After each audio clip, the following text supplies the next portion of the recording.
With the Butt Kicker Gamer 2, what you see and what you hear is what you feel. Butt Kicker. The future is feeling.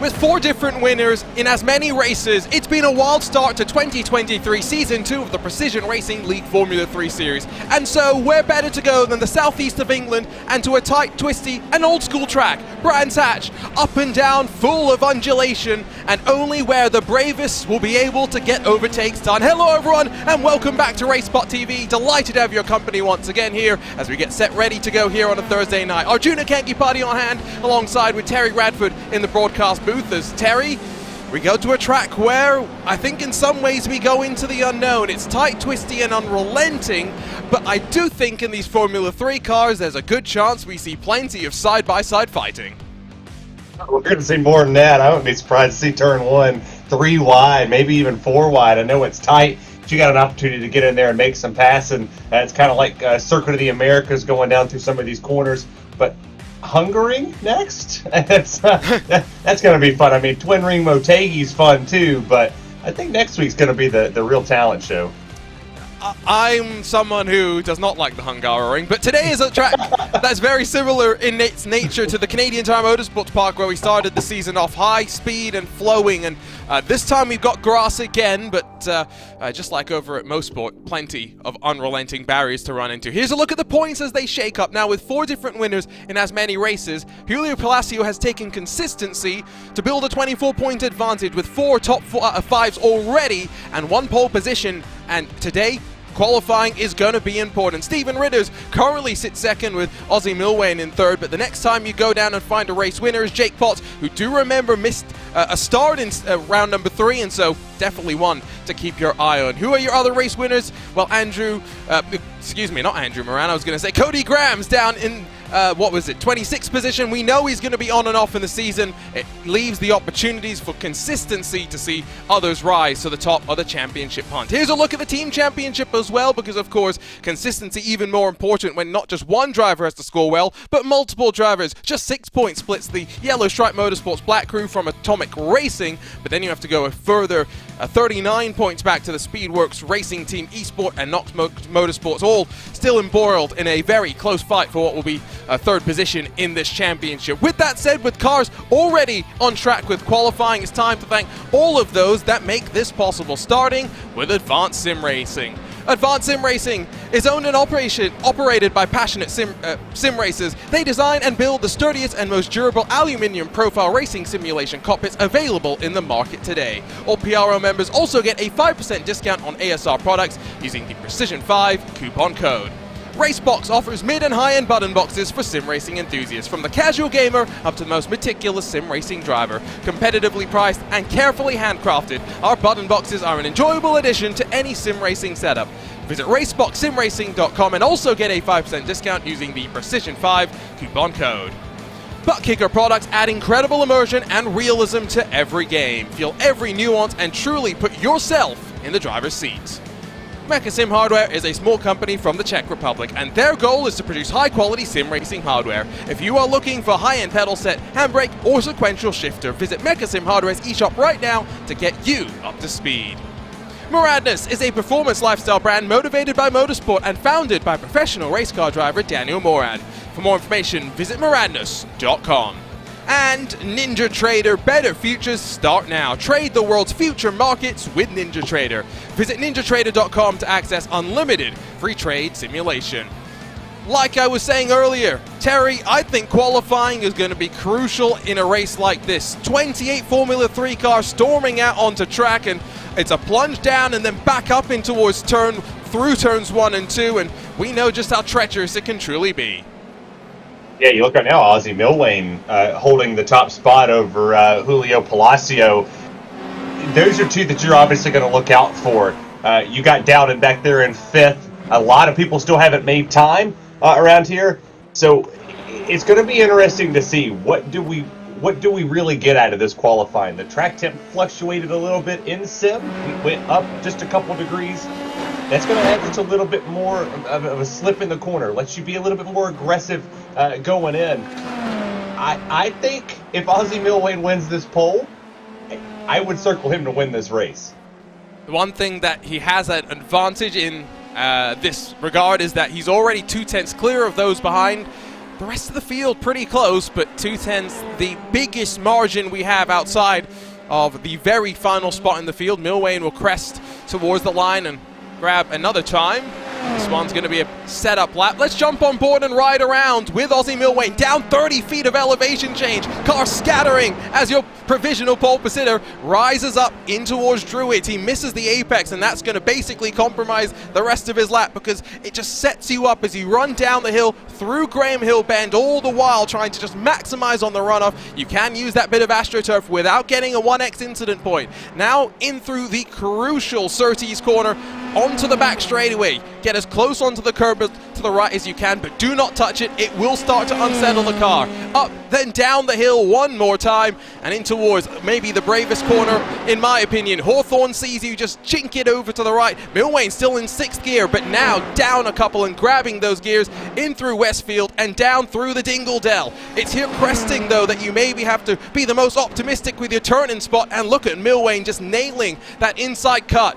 Down the hill, cambered in, penultimate corner, and so important through Sterling's just sweep your momentum. And now, final corner at Clark Curve. Definitely not a passing opportunity, but some drivers decide that it is one. Milwayne, with no relative drama, works his way on through. A 1:14.5, his previous benchmark, and it's 1:14.9. A couple of mistakes here and there.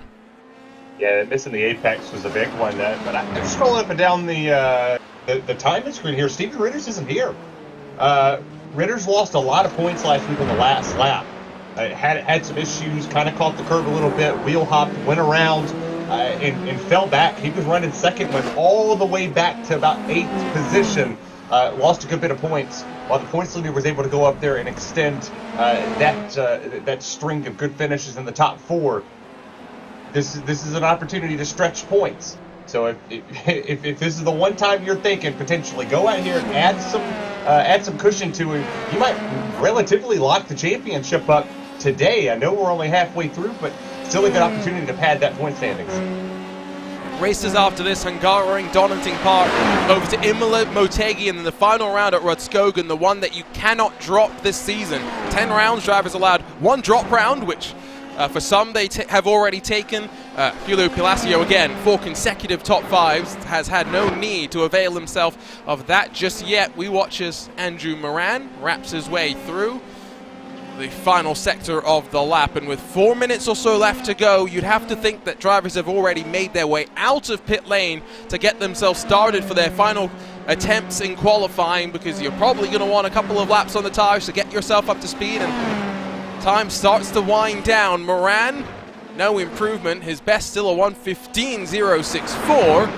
And then up and down through turns 1 and 2. He will continue to run himself around. Michael Dowden's going to provisionally start on the outside of the front row, which I will point out, I think is maybe a very dangerous place to be, Terry, with gravel all on that outside of turn 1.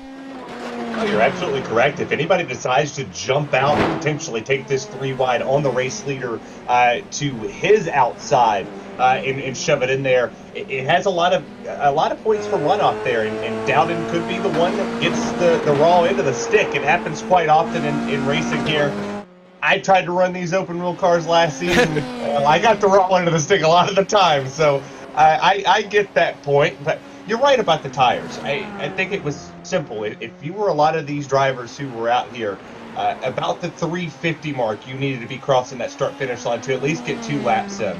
Drivers who are just now coming out, you'll get 1, but that 1 lap's not going to do anything. You need to build some heat, let the tires kind of scrub that first little bit off, shake it down quite a bit, get the front tires ready to grip up to get you stopped in these corners. Especially the ones where you just have to shift down a couple times and allow you to roll through that corner. I don't think anybody's got anything for Milwayne, though, man. 2 tenths up on the field, he might have them clear by halfway.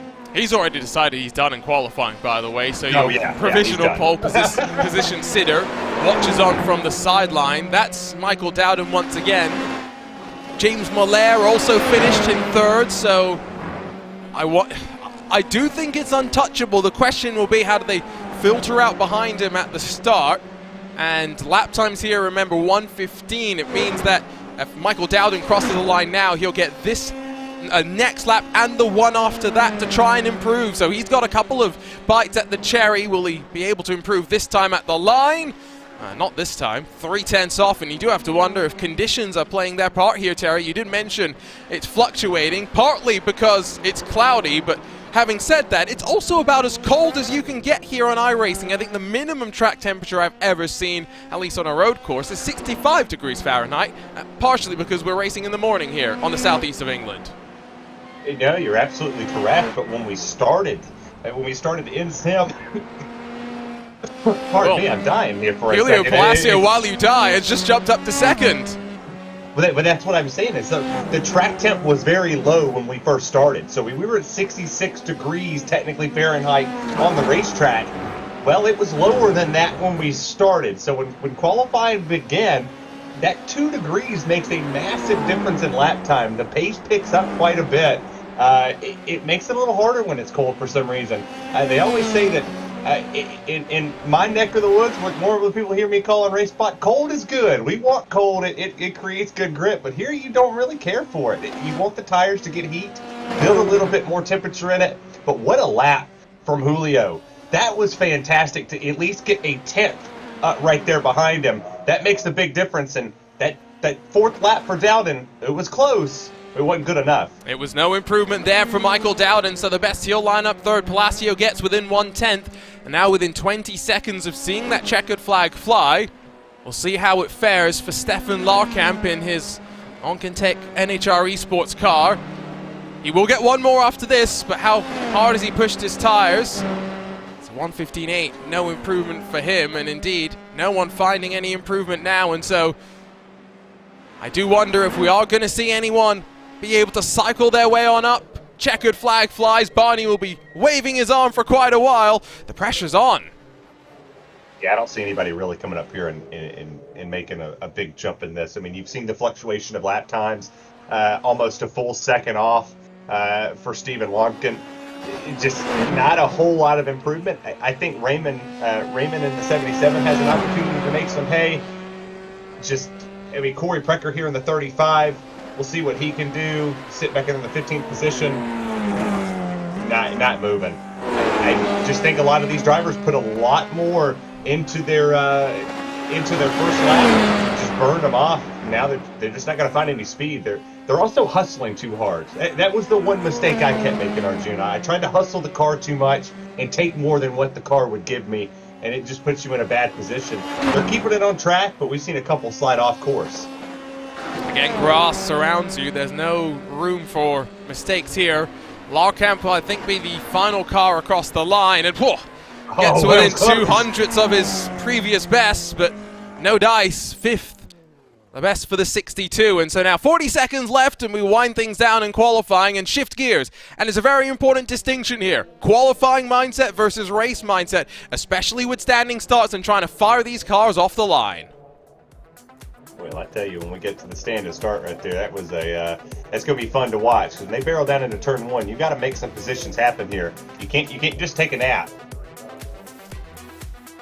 Still think the outside of the front row is maybe the most dangerous place to be, and so now I'm worried for Julio Palacio. I'm just saying, four top fives in 4 consecutive races. It's a streak that at some time will have to come to an end. He's of course got Ozzy Milwain, who's third in the championship, that starts up front, but like Terry was pointing out, there's no Stephen Ritters in the field here today, and so as they get gridded up to go for their standing start, let's run you down how they'll line up for the 5th round in this 2023 Season 2 of the Precision Racing League Formula 3 Series. Ozzy Milwain will secure his 2nd pole of the season and be the first driver to do that. Julio Palacio alongside. It's Michael Dowden, James Mollaire on row 2 with Stefan Larkamp shotgun from 5th inside of Raymond Doe. Behind them, it's Andrew Moran and Stefan Varade.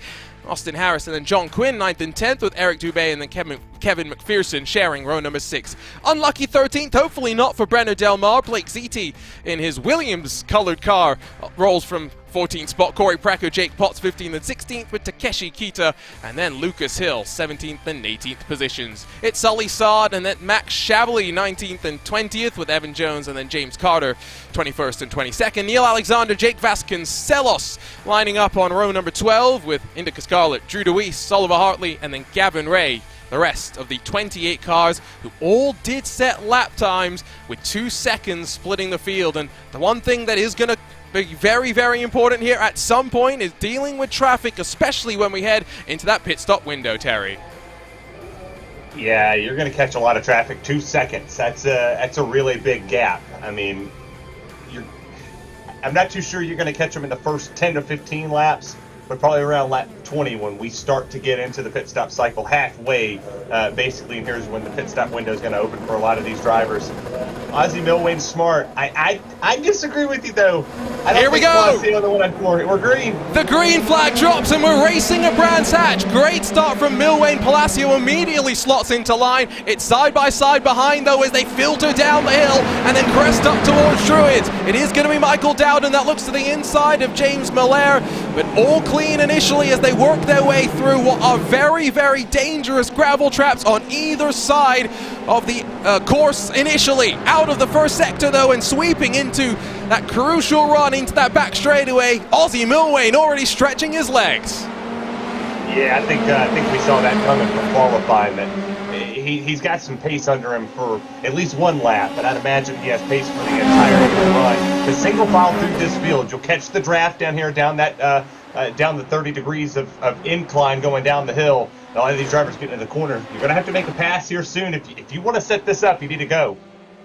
Down the hill, bravery going to be so important with cold tires as well. No real changes to talk about inside of the top 10. Everyone getting off the line relatively successfully. It's really behind that you've got the dicing going on. Gavin Ray's been run off the track, and you've got the likes of Neil Alexander, Jake Vasconcelos, and Indica Scarlett that continue to squabble. But out of the final corner and working to the line, Ozzie Milwane a full second clear of Julio Palacio, who's feeling the pressure from James Miller. Yeah, I think for Palacio, him feeling that pressure back there from James Miller, he's not really... I don't think he's really focused on going up there taking the lead. This is an opportunity to kind of just ride. You were already a 10th behind in qualifying. You were a 10th ahead of Miller, but Miller just, for some reason in qualifying, he wasn't hitting every corner. He wasn't able to get into the braking zones. The apex of the corners wasn't working for him. Pit stops might be the biggest factor we have, is big trouble in the back. Parking lot. Corey Precker, Max Shabley, Evan Jones, all tangled up in that one. But it's all outside of the top 15. It's still status quo at the front with Milwane breaking away. And focus going to be so paramount now, especially with those troubles behind. There is going to be plenty of opportunity now with a pit window.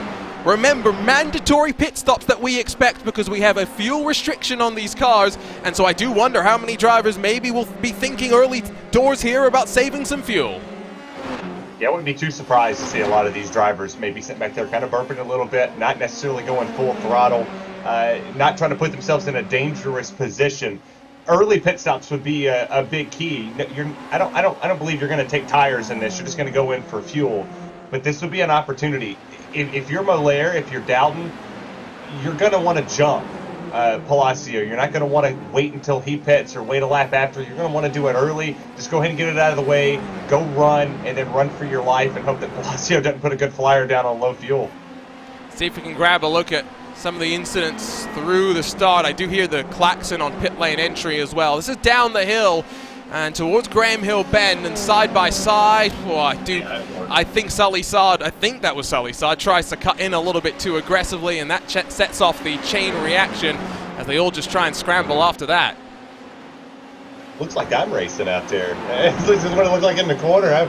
I'm notorious for cutting or not cutting too hard or too sharp in the corner. But yeah, you can see right here, just looks like he wasn't ready. Maybe he just kind of slid it a little bit on the right front, just pushed up a little bit, getting back in the gas to maybe try to get the run back off and keep the side-by-side battle. Then you see this back here. What a mess. And through the grass, some off-roading into the gravel.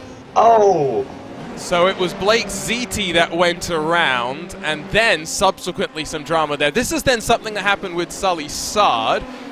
Again towards, Graham Hill Bend, but this time it's all by his lonesome. You just catch the throttle too quick right there. These cars do not like to be mashed. They're not like a potato, right? You want to mash a potato any chance that you get, but you don't want to mash the gas off X's of these corners. The rear tires like to chatter. They like to slide a little bit more than any heavier car. I can't name the other car that doesn't like to mash the gas, but you just want to be delicate with this. It's like a flower. You just want to water it very gently and just try to get the run as good as you can. Let's jump on board with James Molaire as now Ozzie Milwain only 1.7 seconds clear of second place. We've got still through the top 10, just about 7 seconds splitting the field. It's a train that runs towards the middle sector of the lap right now. But you can already see they're dealing with the first little signs of traffic and those that have already been involved in incidents. And the gap's going to close a little bit now, down to 1.5. The traffic will always give and the traffic will take. In Formula cars, it's especially difficult to try and work your way on through.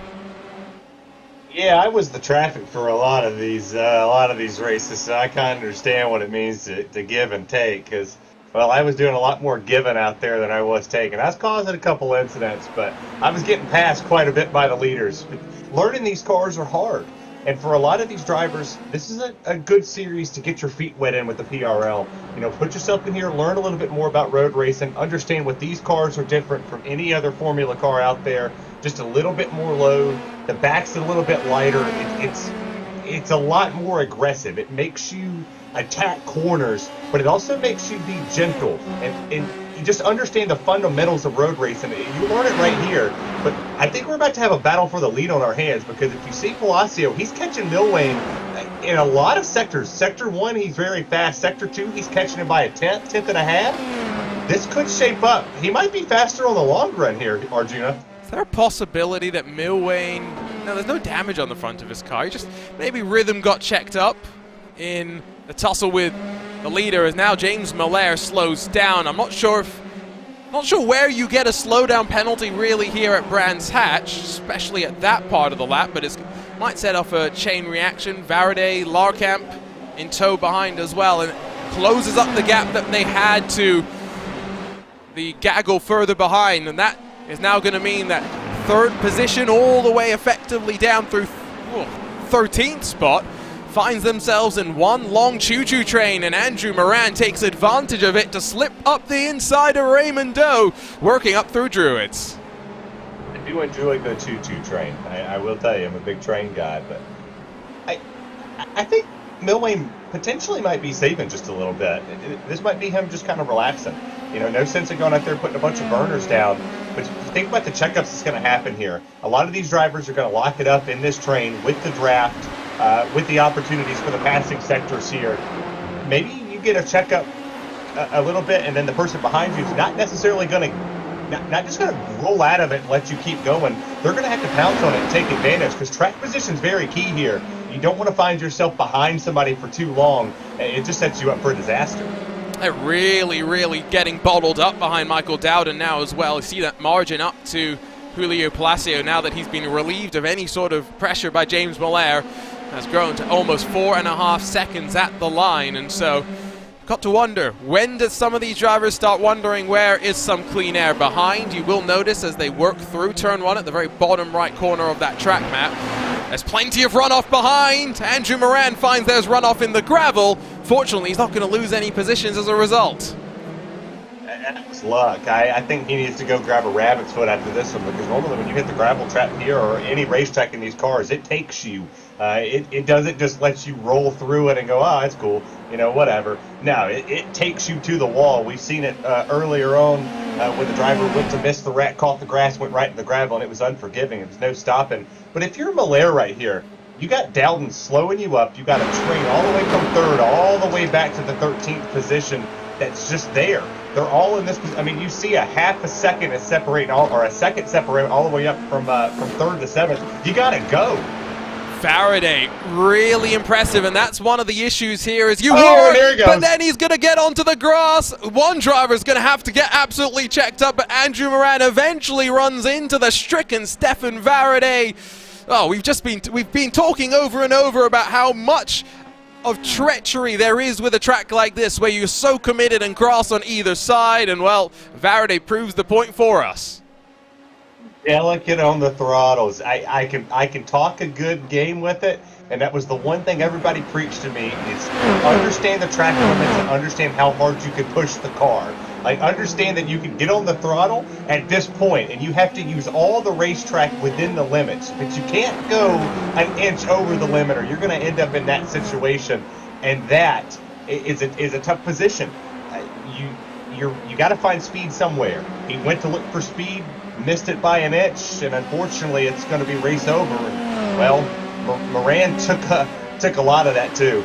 Let's take a look first before we grab a look at the actual incident as to Andrew Moran's beach excursions, if you will. Healthy dose of understeer and dirty air, but does a great job of holding on to it, all things considered. This is then that moment, Faraday inside of Larkamp, who does a good job to let him slide and try the up and under, but just the slightest touch of grass.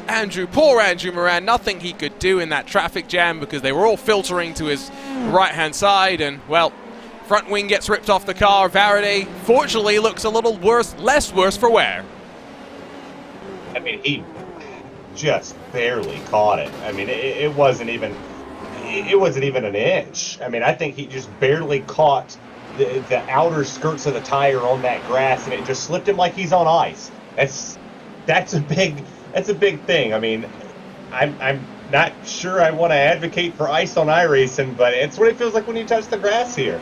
I mean, you have that little patch right there of AstroTurf that they can run off in that allows you to go over that curve and use just about 2 or 3 feet of extra.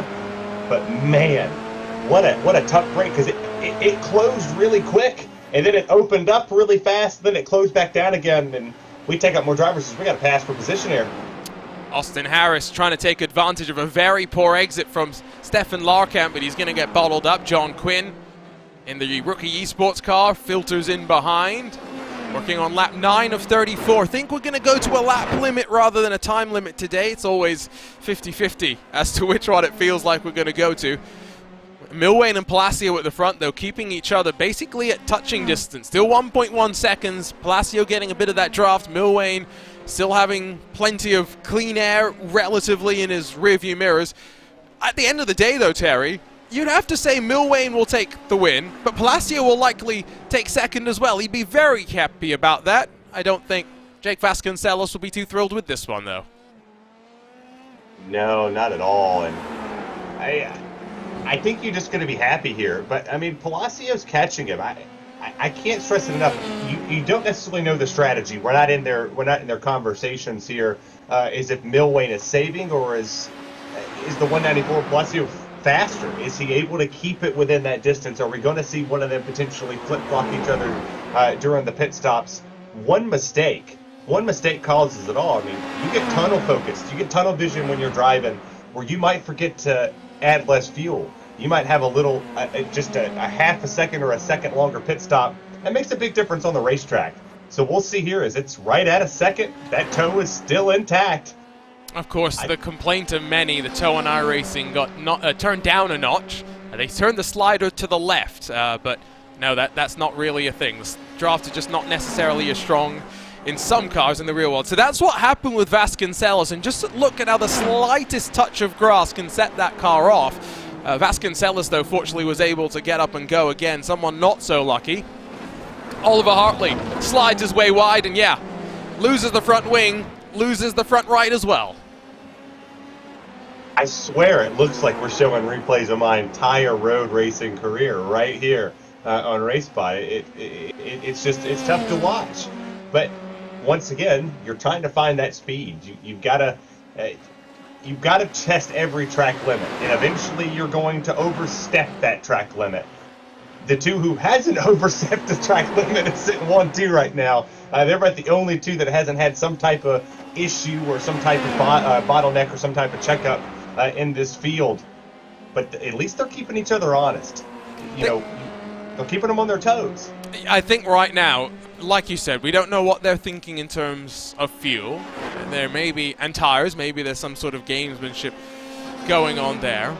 But what I was trying to say earlier, if you're Julio Palassi, you've had 4 consecutive top 5s. I'd take a 5th top 5, just keep ratcheting up these consistent points. Ozzy Milwane's had 1 DNF already this season, so that means he's very much trying to stay out of trouble. He can't afford to have another race which would not be factored in once we count in the drop weeks, if you know what I mean. I would just take a top 5. I'm sure if I was Julio right there, I would take one of his top 5s and just call it happy. But yeah, you don't want to have multiple mistakes. You don't want to have multiple times where you have to have a drop week, already having a DNF. The rest of the finishes have been good for him. So if he's able to come out here and get this win, put that drop week, you factor him into a championship run at some point in time in this season. But he's also going to need Palacio to have a couple issues. So not that you want to pray ill of your competitors, but yeah, I would. Still squabbling now for 5th position as Raymond Doe and Larkamp will go side by side. Door may be now open for John Quinn, and Larkamp's been passed once this way. Can John Quinn survive a little bit more successfully than Varaday? Well, at least he stays within the bounds of the white line, and no spinning around there, fortunately for him. It is then a great job, as Austin Harris, you'll note, has slidden backwards in the field. There's a reason for that, and that's because back at turn number 1, the one that's already caught out a couple of different cars, it did happen to catch out the 13 as well. He drove right through it, though. I had so many references when you were talking. We had a Gladys Knights reference we could have thrown in there, a Bee Gees reference. There was so many good musical references, but the Mighty Quinn doing a good job coming through the field. You got to keep the Mighty Quinn alive for Tebben. I feel like his spirit's here in the PRL. We got to throw it out there. I'm sad that Kevin San Diego isn't racing this series. Some of Joey's puns are getting old. He needs new ones. That's the diplomatic way of phrasing what I really want to say. Larkamp, we'll see Harris up the inside. Oh, he's going to fight that one back. I didn't necessarily expect that, and he's going to run off the road. Fortunately, not going to really hurt himself, but he's going to have to look rearwards now because Eric Dubé will be next in line to have a crack at Larkamp, who's now dropped 3 positions since the start of this race. But meanwhile, back up in 3rd position, it's still Michael Dowden and James Miller within half a car length at times that run themselves in this fight for 3rd. Yeah, it's a really good battle. It has stayed consistent. They've been right there. They're just like the leaders. They're keeping each other on their toes. They're making the other driver fight harder to keep it. They always say, it's an old saying they used to say, it's easy to get something, but it's harder to keep it. So right now, Dowden's sitting there like, okay, man, I qualified good. That's good for me to sit up here and keep 3rd. But Miller's like, no. I'm going to fight you all race long and wait for you to make the mistake. You can force somebody else, another driver, into it. If they're mirror driving, just sitting here looking, making sure, okay, is he going to try to dive bomb me here? Is he going to try to outbrake me in this corner? So far, the Nina Miller's just sitting there riding us. Oh, we got trouble in the back. Oh, they're just bumping and banging. John Quinn gets through as they worked out onto this back straightaway with Austin Harris, an opportunist at heart, to the outside of Raymond Doe in the Ninja Trader Esports car. It's Quinn that grabs now 5th position. What a charge it's been from him, starting on the very outside of the top 10. You've got a long way up the road, and now because of all this fighting, it's starting to get separated. It's not just been this fighting which has been fun to see. There have unfortunately been a few victims here and there as well. The most recent of them, at least as far as I'm aware, is Corey Precker, and we pick up the tail end of that incident. And I feel like we've seen that one before, except that's the hardest hit maybe we've seen so far today. It absolutely was. See what happened here. Too much speed. Grass. Way too much speed. Caught the grass. Went in there. Maybe just misjudged it just a little bit. Tried to go a little bit harder. You have to. It's crazy to think, but the second biggest thing I learned in driving these cars and understanding roads, or just a little bit of what I understood of it, as you progress, you have to back up just a little bit more. So when you think that lap 1, lap 2, lap 3, you can sit it in there, by lap 5, you're not sitting in there as hard as you wanted to. As Andrew Moran came down pit road, I believe that is the first. think it's the first proper pit stop, yes. We've had James Carter come in before. Max Shabley has done as well, but I do think it is the first proper pit stop that we would have had so far today. So Moran, fortunately, does filter out into some relatively clean air. See how it plays out. Back over to Doe, Harris, Larkamp, who have been dropped slightly by the rookie esports car of John Quinn in towards the middle sector of the lap. Already ticking on to lap 16. We're not far away, surely, from seeing some pit stops play themselves out here.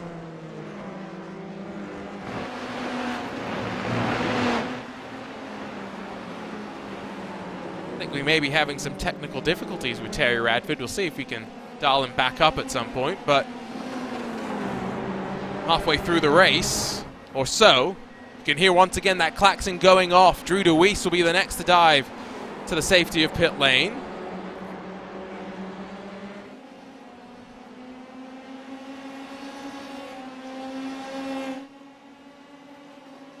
Yay! There we go. Yeah. This is what happens when you're. Whoa! See, and we had a driver off. It holds it again.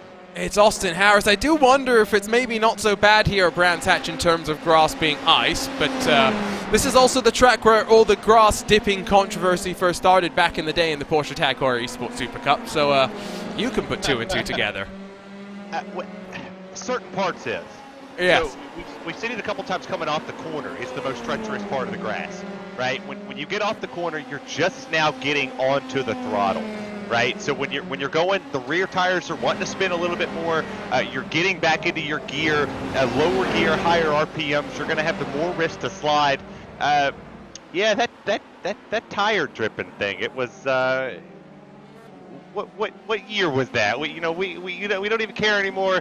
We've done good things since Oh, then. we're going back several years. I forget off the top of my head. Palacio has been gapped slightly by Milwain. 2 seconds. That's clear of any draft into a crucial pit stop window. Halfway or so this time by in terms of the lap count. And so with... Where is Aussie Milwain, in fact? That's a very good question. In through the final sector. They have actually got a gap with which they could pit early if they wanted to. That's not to say that they will and they should, but with such a big gap behind them, and then how much the field is splintered on out, and the fact that we started with 28, we're down to 22 still running, again, there's plenty of opportunities if you feel like you're being held up. Maybe not such a big deal in this pack, but maybe Breno Del Mar thinks they're being held up by Austin Harris. Dive down to pit lane early and try and get something done as Austin Harris tries to duck down. That cost him at least a couple of seconds. Yeah, at least. And that's being gracious with just a couple. That could have cost way more. We'll see as he gets in the box for the stop here. That was maybe just a little bit more aggressive than what you could have been right there. You could have backed off a little bit, let the car go, then dipped down to pit lane, maybe saved a little bit of time. But I'm not too sure with Milwain and Palacio if they could pit now, and I think they're solid to at least. I mean, Out's not passing them. I think something happened with these pit stops because they're still in pit lane when they should very well have already been gone.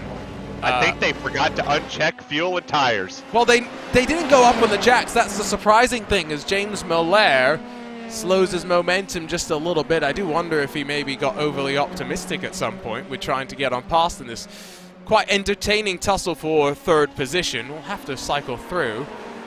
Andrew Moran was only stationary for 11.3. Raymond Doe, 44.8. Austin Harris, 47.9. I wonder if there was damage potentially that got fixed on those cars, because 44 seconds from the little that I know does seem a bit long for those cars. Let's check out what happened though in this tussle for third. They're wheel to wheel here, going into the corner. A little bit push off there. They stayed side by side. It was a good run on the outside there from Olaire. Caught the grass and slid that sucker and made it stick. We're just seeing drivers being very punchy with the throttle. They're being very aggressive as Faraday and Hill down the hill. It's Faraday that gets past Hill, down the hill. I just realized I could have set that up a lot better, but that's why I am not Joey Tebbin. Meanwhile, your leaders are back down to 1.5 seconds. It gives and it takes, and the take this time by was, I think, Raymond Doe, who has just become a lap car potentially, because Ozzy Milwane has lost a bunch of ground this lap. On lap 19, though, about 15, 16 to go, and your leaders are still staying out. I wonder when the first drivers inside the top 5 will think about coming in. I mean, if you're Mollet or Dowden, potentially pit now, but it doesn't look like they are. They passed pit lane. They forgoed it again. They're going to go do another lap, just like our race leaders. I mean, I would want to maximize low fuel. I think if you're a lot of these drivers, you want to maximize the speed out of it, try to get a little bit faster lap, just push it to the limit. You see right here, the 87 is going to come in, the Yellow Stripe Motorsports Gold Machine. That's 10th place, come to pit. Not surprised, though, that our leader's out. That's stop and go, 4.9 seconds. There you go. Stop. That's what we expect. Even Andrew Moran's 11-second pit stop was a little lengthy and did raise the eyebrows, but okay, I'm glad I'm not going totally crazy. Vasconcelos and ZT also ducked their way off stage right on the pit entry, because remember, it's a right entry on pit lane at this track. Some tracks right, some tracks left, don't forget. More interesting is that pit exit merge, which spits drivers out directly into the apex of turn number 1. A fast downhill right-hand sweeper, high commitment, high bravery. Very, very smart track design. Milwane and Palacio, though, head their way to the pit lane. There'll be no drama on the merge for them. No, but I'd be curious to see, does Dowden come in? No, but Molaire does. So Dowden's going to go at least 1 or 2 more laps potentially here on this run to go. Milwane with a 5.3 second stop, 5.5 for Palacio. So pretty respectful on theirs. You know, you see 4.9 for Molaire, but I mean, Milwane's still second. And he didn't lose a whole lot of time. He gained time on Palacio. It's 3.5 seconds. It's well, Ozzy Milwane's race to lose at this point, just waiting for Michael Dowden to head down to pit lane. We'll watch him in his tussle with Faraday, though, on that pit exit merge, because that might be a lot of fun. Unfair.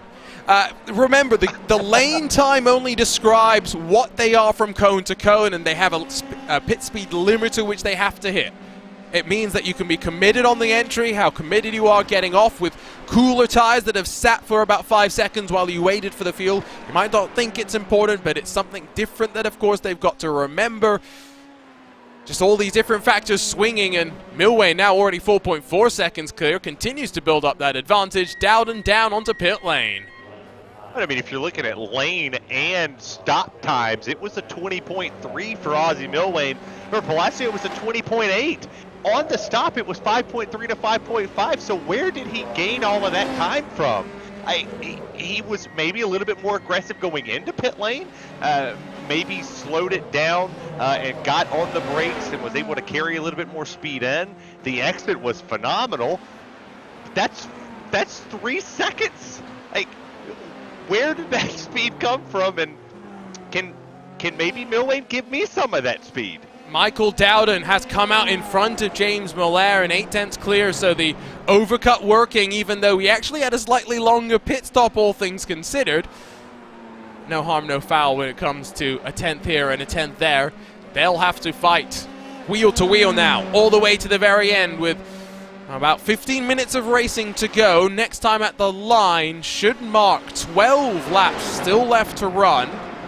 And with all cars done with our pit lane cycle, it is left from our 28 starters, 21 still running, 18 of them left on your leading lap. But by no means is the traffic done and dusted. Your leader, Ozzy Milwane, will have at least 1 or 2 cars to pick their way through. Julio Palacio could still yet be brought back into contention. They always say you have to fight for your right to party. Well, you got to fight for your right to win here, too, in the PRL. This is a very highly competitive series. I don't disagree with you that this is Ozzy Milwane's race to lose, but it's all going to depend. You called it before. The lap traffic gives and the lap traffic taketh away. We'll see if that plays dividends here. It's 4.1 seconds and to go up to 4.3. I still want to know where Ozzy caught all that speed from. Could be something he's figured out in the setup as well. Open setup series, let's not forget. So tweak there, a click here. It all starts to add on up. Yeah, but he gained it on pit. He gained it on pit entrance to pit exit somewhere. It's simple. Where did he get 3 seconds? Because they were right on top of each other. Because, like I was saying earlier, it's not just about the lane, the cone to cone time. It's how quickly you get down to the pit speed limit, how late you go on the brakes, how early you commit into turn number 1. These are all the factors that make up the difference. And so Ozzy Milwain, all things considered, only grew the gap about 1.5 seconds initially, so it doesn't seem as big of a swing as maybe we make it sound. He has then built up at least another half a tenth since then, and so that is the impressive part. But again, Julio Palacio on for a 5th consecutive top 5 to start this season off, already with a 24-point advantage over a driver not named Ozzy Milwain, and of course with Steven Ritter's missing in action today, Ozzy Milwain is 52 points back from Palacio. That is more than it's just about, I should say, a perfect race meeting. And so, Julio Palacio, again, going back to what I was saying earlier, Terry, I'd be very content with how I'm running in second. Yeah, well, he won't get the point. Ozzy won't get the point for fastest lap, because right now we're currently looking at the driver with the fastest lap of the race. That would be Palacio. He just said it. So, he has the purple up there for a 1:15.020. So there's the point. So no perfect race for Ozzy. He's not going to get the perfect 52 or close to it in the point standings here. But I'm not. If you're Palacio, you're not hanging your hat on anything. To go 5 straight top 4, top 5 finishes, I'll take that any day of the week. In any series, I'll take that in a season. And he's just so talented. Like, he's very talented here. He understands these cars. He understands the tracks. It doesn't matter what track. I mean, we've been on various different tracks and styles. Canadian Tire is polar opposite of what we're going to see next week. It's sort of kind of what we see here, but what an amazing class of field we have top to bottom. Even a 2-second gap, they're still closely contested in a lot of ways. We'll track the battles in the final 10 minutes of the race as Indica Scarlet pointed the wrong way towards the final sector of the lap. That's winding through Sheen Curve and towards Sterling. Drops to 16th spot, but we'll quickly take a look at driver webcams, mainly because the drivers that decided to give us their webcams unfortunately have not had the best of days. Poor James Carter is still running, albeit 1 lap down, the first of the cars that runs 1 lap down as well. He is 38 seconds adrift of the car in front, 21 seconds clear of the car behind, and so very much just running by himself. But fortunately, he's at least running. The same cannot be said for Corey Precker, who, as we take a look at him, he's chilling. That tells the story right there. Yeah, he's just chilling. He's just back there relaxing, maybe watching the broadcast on RaceSpotTV. There we go. Yeah, there we go. Maybe watching this and having a good time. Corey's a good racer on Wednesday night as well. We enjoy having him in the truck in the Xfinity season. A lot of racing in the PRL, and a lot of these drivers having differing types of styles of racing they like to compete in. And I tell you, I would hate to compete against this guy in any type of motorsports. Ozzy Milwain. I'd be curious to see what he could do in maybe GT3, maybe put him in a cup car. Like, let's test his disciplines of motorsports out here. One driver I was hoping to see taking the fight to someone like Ozzy Milwain was Alexander Rivera, who did have one sublime run a couple of rounds ago, but unfortunately more bad luck last time. He was a driver that when this season, the series had a pro and AM split, so 2 championships, 1 race. Alexander Rivera was someone in the AM class who was capable of fighting with the pros, and so with the field being compressed into just 1 class, I was looking forward to seeing his challenge. It's not materialized necessarily, although it came in the back half of last season. We're heading into the back half of this season. Really inside of the top 10 is just James Miller that's in a fight with Michael Dowden. Stefan Faraday has run himself off the track once again and unfortunately finds himself locked in combat with Brenner Del Mar. But really, it settled down after what was a pretty chaotic and rough and tumble start to the race, Terry. Yeah, you talked about it before. That's really what happens when you start to get into the pit cycle. Everybody kind of separates themselves out. Nobody really stays close together. That's also what I really like about road racing. As you see the battle for 7th on your ticker down on the bottom right of your screen. Good roll through the entry of the corner. Apex went really well for Varade. We'll see if Del Mar can get up here and put the run. It doesn't look like Varade's having an issue after catching that off track. No, he definitely controlled it well, something that we can say for many of the drivers here. Rallycross, a staple in the real world and the virtual here in the southeast of England. Of course, iRacing does have an IRX track here, although it's not the layout that ran in the real world. Let's check in then with this mistake out of Varade. You can just see how much clean track he had both in front and behind, and whoa, that's a... Again, it's before the blind crest. It's the one corner that you really have a great spot of when you should turn in, but once he made the mistake, does a great job of not overcorrecting and just steering himself back onto the straight and narrow. Every time we go to a replay and I see these drivers going through the grass and catching the gravel and just kind of rally crossing it, pulling a little off-road series. I mean, I feel like I'm talking to a guy who's really, really good at calling the off-road series. I think his name is Arjuna or something. You understand a little bit more about getting off and getting dirty off the asphalt type of racing. But these drivers are doing a really, really mark-up job. If they get off the track, they make a slight mistake, they're able to correct it. They're not causing bigger issues by oversteering themselves into another issue to potentially put themselves in the wall or put themselves in harm's way with other cars.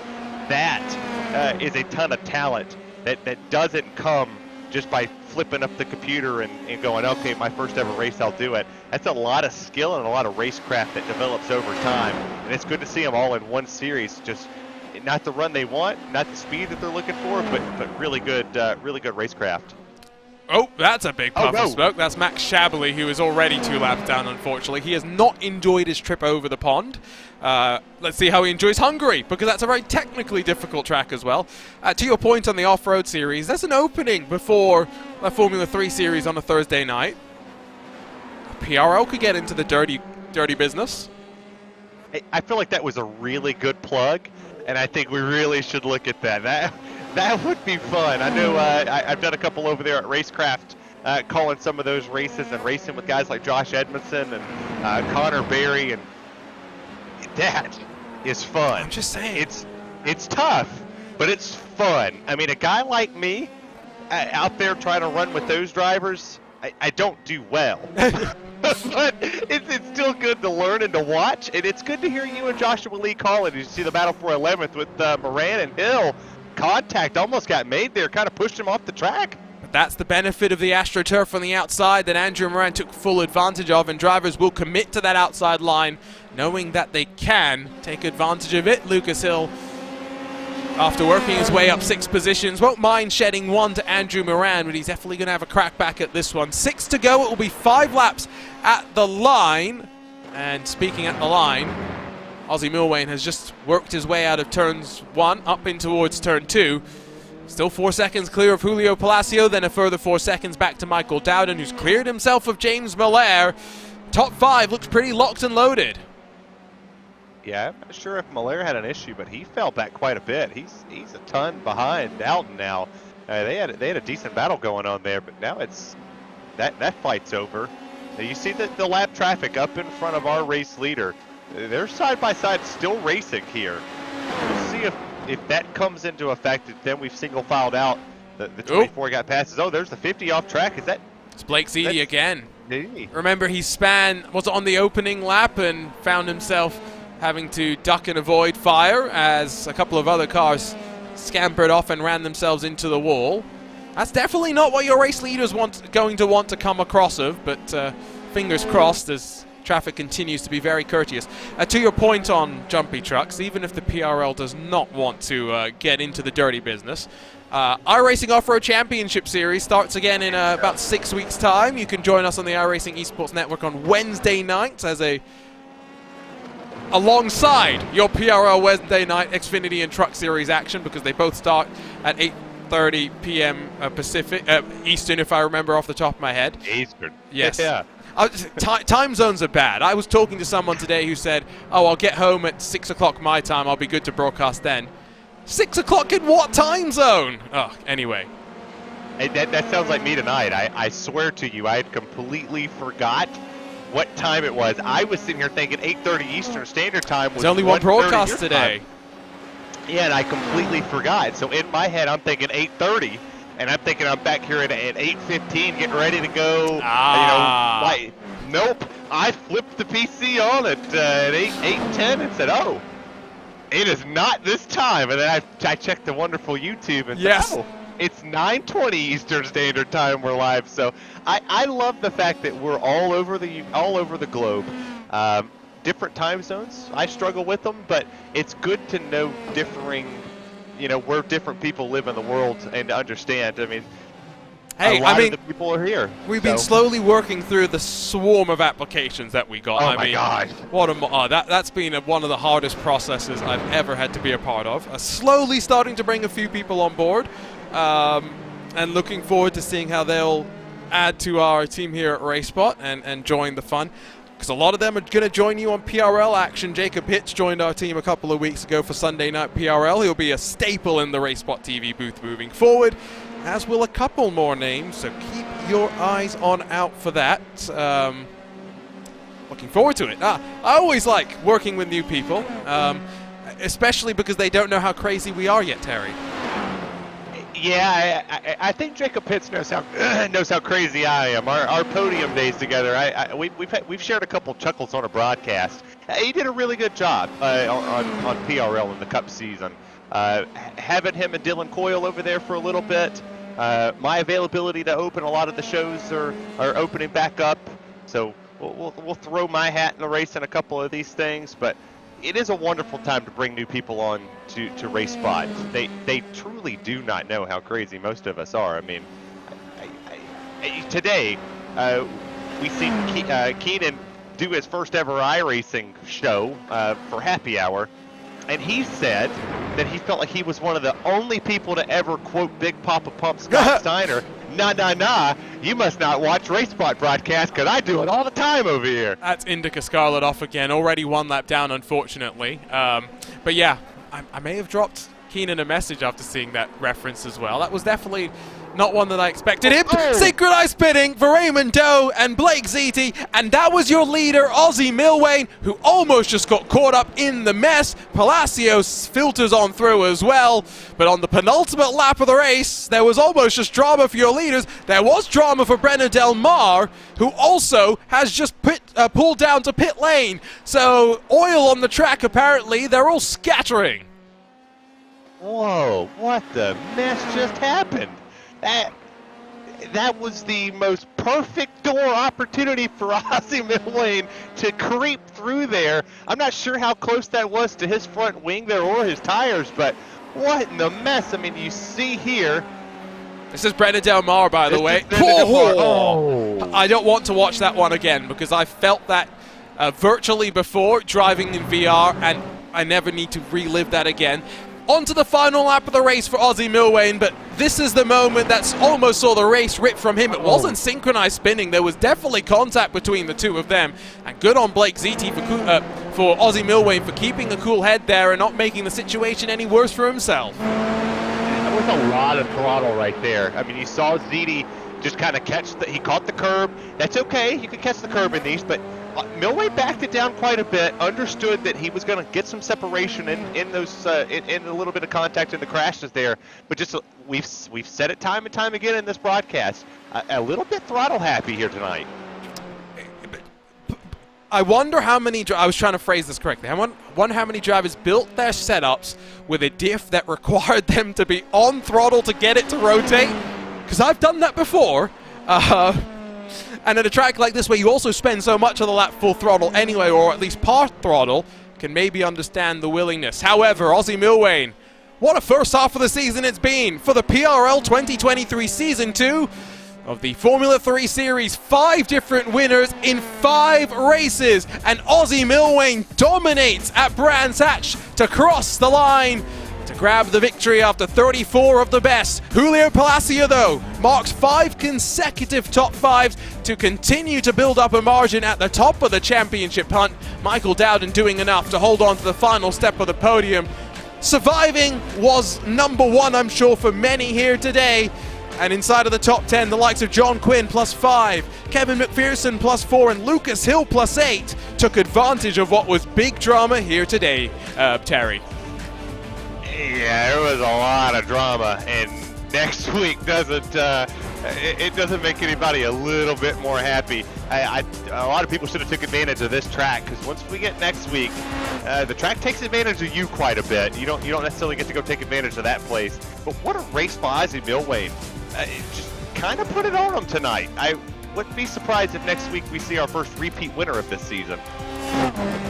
That is, again, a track where I think overtaking is going to be difficult. Not to say that we saw that much overtaking here. There wasn't enough filtered here and there through the field. I just think qualifying going to be even more important. Millwane set himself up, set his stall out right from the drop of the green flag in qualifying and did not look back. With that said, though, it's time to grab a look at your race results. And in that Evolve Sim Sports 114, not just Ozzie Millwane taking an important step in this Drivers' Championship, but it's a momentum built as well as he tries to just keep his way in the fight. Julio Palacio second, Michael Dowden third, while James Miller drops back almost into the clutches of John Quinn. Wonder if he maybe didn't put enough fuel given how close he was to that rookie esports car, but it's John Quinn. 5 places gained, Stefan Larkamp 6th, Faraday slip and sliding to 7th, McPherson in 8th with Andrew Moran in 9th after what was an early pit stop for him, potentially for damage. And then Lucas Hill completes your top 10. He was your biggest mover inside of the top 10. 8 positions gained. However, Eric Dubé in 11th. So Neil Alexander be the first of 3 consecutive cars to gain 11 spots. Jake Vasconcelos and Indica Scarlett getting that honor as well, although Scarlett the first 1 lap down, along with Raymond Doe, Blake Zeedy, Austin Harris, James Carter, Breno Del Mar, and then Max Shabley. Behind them, Evan Jones and then Drew DeWeese before we really get into the cars that will be worse for the wear. The likes of Corey Precker, Oliver Hartley, Jake Potts, Sully Saad, Takeshi Kita, and then Gavin Ray through the 28 cars that saw the green. Not as many, unfortunately, seeing the checkered. With that said, it's a couple of minutes. We'll give the drivers time to join us after what I'm sure was a pretty frenetic race and one that saw them dripping with sweat by the time they got to the end, Terry. I was dripping with sweat and I was just watching them. I had 2 fans over here blowing on me. It made me second guess why I was not racing this thing this season, because that looked like a lot of fun. Let's see if we could check in with Ozzie Millwane, who marks his way back to the top of the PRL victory lane. Ozzie, talk us through that and talk us through first qualifying, because 2 tenths clear of the field for a large margin until Palacios got within a 10th and a half, but you clearly put the lap together and watched on from the sidelines until the checkered flag of qualifying. Yeah, I managed to get a good one in there. I had a tough time at the start there, just getting some clear track, but yeah, I managed to get a flyer in there. In terms then of managing some of the traffic, talk us through that from your perspective, including that moment on the penultimate lap where you had to get on the brakes. It's a good thing you had a bit of a margin behind. Yeah, that was a bit scary with, I think, 2 or 3 to go. Yeah, you just never know what those guys are going to do, if they're going to hit the brakes, if they're going to roll. I don't know, I slowed up, and yeah, you're right. You're lucky I had a bit of a margin there. Yeah, I tried to stay consistent all race, and I don't think I was the quickest guy out there, but I just tried to hit my marks, and that worked. With 1 race already counting as your drop in the first half of the season, what are you looking to do in the second half to continue to mount a championship fight? Just top 3s, top 5s. Obviously, my job's gone, so I gotta stay at the top for the remaining part of the season, which I think I can do as long as I stay out of trouble. That's over to the Hungaroring next, so we'll see how it goes starting in qualifying there as well. Congratulations on a great drive, Ozzie. We'll see you in a week's time. Thanks, guys. We go from Ozzie Millwane to Julio Palacio, continuing that stretch of top 5s. Julio, second place here. You looked like you were catching Ozzie in the early stages before slipping back. What was happening behind the wheel of the Speedworks Racing Team Esports 194? Yeah, congratulations, Ozzy. He drove a great race. I tried to put some pressure on him there. I mean, you know, this is a track where if you try to push too hard, you're going to end up crashing. So it was just trying to keep the pressure on and not making a mistake. And it just was close, but I couldn't get close enough. And again, credit to him for not making a mistake. And it was just hanging on for dear life. It was great. So the first half of the season in the books, what would you rate yourself out of 10 with the fact that you haven't had to use a drop week yet being so important? Yeah, I think that's the important part. I think I'm kind of happy, maybe a 7 or an 8. You know, I think there's a couple of races I kind of could have done better, but I'm super happy with where I'm at now, and I think it's going to be a great run for the championship. I look forward to it. It should be a lot of fun. Well, if that's you at a 7 or an 8, I can't wait to see what you are at a 10. Congratulations on second, Julio. We'll see you next week to continue this run. Thanks, guys. Appreciate the broadcast, PRL, and thanks to my teammates at SRT. Thanks, guys. Always great to chat with Julio Palacio. And now we chat with Michael Dowden, who was able to hold on to third spot, but you look like you were having a pretty fun tussle with James Miller in the early stages. How do you deal with pressure here at a track where draft can help slingshot a car past you? Yeah, it was a tough race. Definitely gave me a run for my money there. Heart race definitely elevated the entire race. Basically, just got to focus on the next corner. It doesn't matter if you slide a little bit on the last corner or make a little mistake. You just got to focus on the next one and keep going. Keep your eyes forward. Were you committed to the fuel save early because it didn't look like anyone else was really looking to go as long as you did at the end, but the overcut worked quite well for you in terms of giving you a bit more of a buffer to Miller initially? Yeah, I decided to gamble and stay out there. I had just enough fuel where I can make it to the pit lane. I was definitely concerned coming back around. I got the warning screen on my wheel, and I was just hoping I could get there, and had a perfect pit entry, and it worked out really well. Well, congratulations on the podium, Michael. Great job in the number 8 YS Motorsports car. We'll see you next week at the at the Hungaroring to kick off the second half of the season. Thank you, guys. That's our post-race coverage with the interviews on the podium done and dusted, but it doesn't mean we can't look on forward now to what is going to be coming up next. A frenetic run in this back half of the season, all the way to the end of May, and to that tight and twisty circuit up in the Nordic regions, which cannot be dropped no matter how bad the result is, Terry. But next up, you've been very excited about our trip over to the Hungaroring. It's a trip that neither you or I will be in the broadcast booth for, unfortunately, but it's going to be a fun race, that is for sure. It's going to be fun for whoever's up here calling, and I know I'll be watching. Definitely don't miss any of the action here of PRL or RaceSpotTV or any other coverage over here at RaceSpot. We do such a great job. All of the producers are great and all the new people and people that are here. But this is a can't-miss race for a lot of people. This will be fun. I mean, you see that corner right here? There's going to be a lot of action there. That's, of course, that chicane, turn 1, turn 2. There's no DRS in these Formula 3 cars, but I think that balance on setup is going to be very interesting because you've got plenty of slower speed corners, but you do have some more medium speed corners to challenge with as well, and so I think there's going to be a lot of give and take for the drivers as they try and build some setups for this one. Half of the season done, though. Let's take one more look at that schedule before we wrap things up. Donington, Imola, Motegi, Rudskogen. One theme that I see this season, Terry, there's not much runoff area to talk about at many of these circuits. And it's absolutely accurate. So perfection is key, and that's a big part of what's going to take to win the championship in the second half of this season. You're going to see people come in here and potentially gain a ton of points, but if you're Palacio, he already showed he could be perfect tonight, just perfect in second to keep his string alive. He keeps the rest of that going here. Tight circuits. He's got an option to get it done. Well, once again, the action for the PRL week comes to an end. 2 days off. We kick off the roller coaster on Sunday with the PRL NASCAR Cup Series once again for another busy week of this drivers in this PRL community. What a race here at Brands Hatch.